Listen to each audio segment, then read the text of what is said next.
ఆ లిస్ట్ లో ఏదైతే డిఫరెంట్ టైప్స్ ఆఫ్ డేటా ఇచ్చామో వాటిని యాక్సెస్ చేసుకుని వాటి పొజిషన్స్ మనం చేంజ్ చేయొచ్చు. అవసరమైతే వేరే టైప్ ఆఫ్ డేటాని యాడ్ చేయొచ్చు, రిమూవ్ చేయొచ్చు. సో వాటి యొక్క పొజిషన్ ఎప్పుడు కూడా స్టేబుల్ గా ఉంటుంది. సో వాటి యొక్క పొజిషన్ యాక్సెస్ చేసి మనం చేంజెస్ చేయొచ్చు. బట్ టపుల్కి వచ్చేసరికి స్మాల్ డిఫరెన్స్ ఏంటంటే ఇట్స్ కంప్లీట్లీ ఇమ్యూటబుల్ డేటా. అంటే ఏంటి, వీటి యొక్క పొజిషన్ మనం యాక్సెస్ చేసి వాటి యొక్క పొజిషన్ చేంజ్ చేయలేము. కంపేర్ టు లిస్ట్, లిస్ట్కి వచ్చేసరికి ఏంటి చేంజెస్ చేయగలం, అది మ్యూటబుల్ డేటా. బట్ టపుల్కి వచ్చేసరికి ఇమ్యూటబుల్ డేటా, చేంజెస్ చేయలేము. సో బట్ రిమైనింగ్ ఆపరేషన్స్ అన్ని కూడా ఆల్మోస్ట్ సేమ్ ఉంటాయి. బెస్ట్ ఎగ్జాంపుల్ ఏంటంటే మనకి టపుల్ లో ఇది చూడండి ఒకసారి.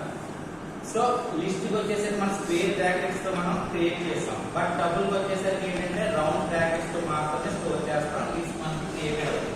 సో ఎగ్జాంపుల్ టపుల్ అనే వేరియబుల్ తీసుకుని ఈ టపుల్ లో ఏంటంటే మనం 4 టైప్స్ ఆఫ్ డిఫరెంట్ డేటా మనం అసైన్ చేస్తాం.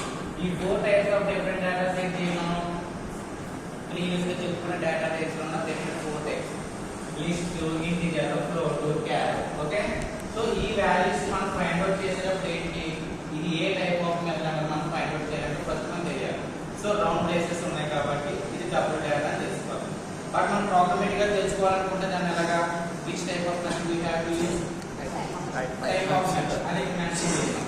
సో మనకి ఇక్కడ వచ్చింది కదా, వీటి పొజిషన్స్ అయినా చేంజ్ అయ్యాయా, లేదు. బట్ సేమ్ అలాగే ఇందులో ఏంటంటే next changes accessing tuple elements.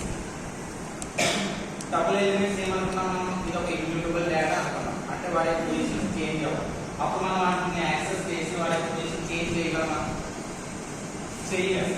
So అప్పుడు ఏమవుతుంది, మనకి టపుల్స్ ఇమ్యూటబుల్ డేటా అనుకున్నాం కాబట్టి sir tuple 1 2 3 4 and 4 types of integers assign చేసాం. సో అందులో ఏంటి, టపుల్ ఏ ఆఫ్ ఇండెక్స్ 3